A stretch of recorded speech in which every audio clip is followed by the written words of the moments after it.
Happy Halloween, happy Samhain, and All Hallows Eve, and nearly Dia los Muertos. Happy I get to wear a sequin blazer and a mask to work today, because I love this time of year.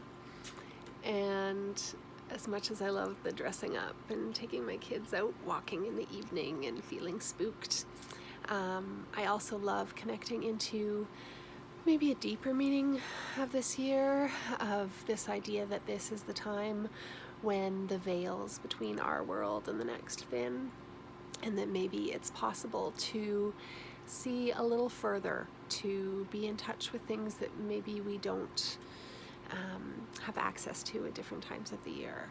So I wanted to hop on today and talk a little bit about ancestral practice. And ancestral veneration practices are cross-cultural, right? All over the world, independently arisen. People left offerings on burial mounds and reached out to their ancestors for support and guidance. And it is a practice for me that just feels so supportive and energizing and relevant and important.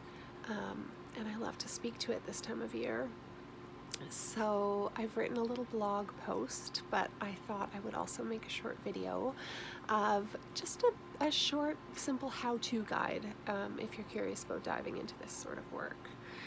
And this comes from several different teachers, and mostly it just comes from my own explorations of building relationships with my ancestors.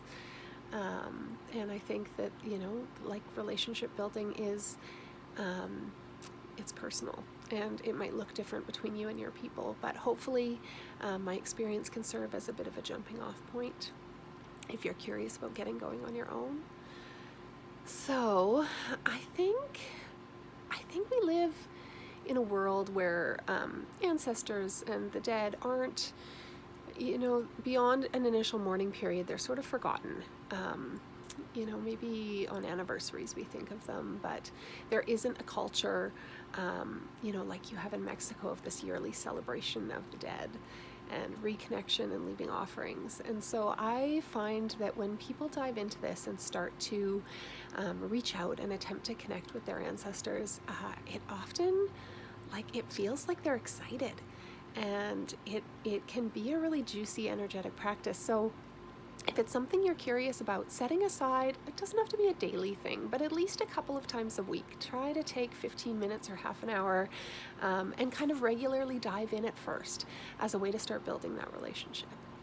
When I began my ancestral practice, I would light a candle and sort of make use of that kind of ritual container to say, I'm stepping outside of my ordinary day-to-day and I'm going to do this other thing.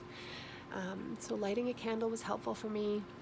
I would pour myself a cup of coffee or tea and then put a little cup in a beautiful goblet on my little altar, pouring a drink for my ancestors. And I would just sit down daily with this idea that we were, sitting down for a cup of coffee or tea together and getting to know each other a little bit. I'm a writer, so I really like automatic writing in this practice, pulling out a journal and maybe asking specific questions, or just broad ones. What would you have me know?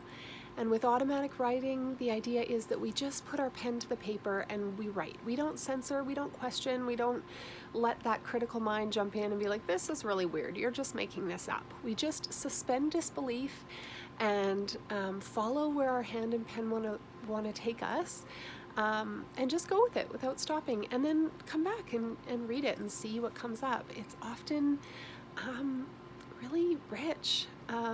I'm not the kind of person who gets pages and pages of channeled information from my ancestors.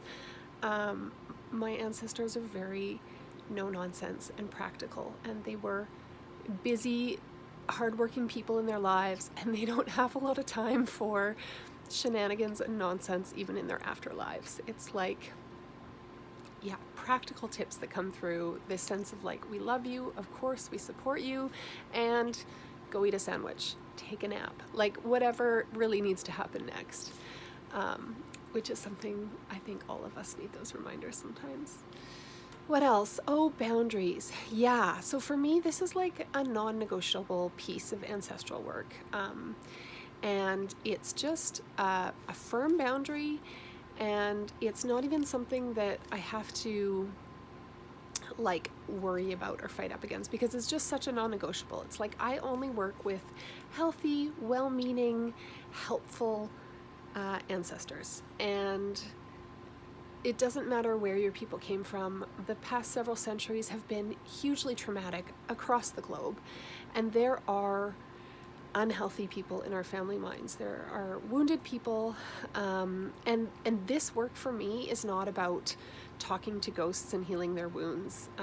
I want to reach further back my lines to people who are really healthy, who have a lot of like knowledge of how to walk this world well, and call on their support. And often it's even calling on their support to set boundaries between us and maybe prior generations where there is a lot of trauma, unwellness. And in setting those boundaries and letting some of the, wounds from previous generations be pushed back up the line to these like healthy, well ancestors who know how to hold them and change them, transform them, heal them, it takes the weight off of our shoulders. And I see this with myself and with clients. And as a parent, it feels important that I'm not unconsciously like passing on those family lineage wounds that came through me down onto my kids. I'm like setting a boundary there and working to access support for me and my kids and, coming generations. Let's see. Is there anything else I wanted to say? Dream connection can be really useful. If the automatic writing doesn't feel like a fit for you, you can ask for your ancestors to meet you in your dreams. And this often just feels really potent and powerful. We, again, that kind of suspends our disbelief, right? If we're sleeping, we can really be present and access and hear them. And I always say, as soon as you wake up, to write down your dream right away.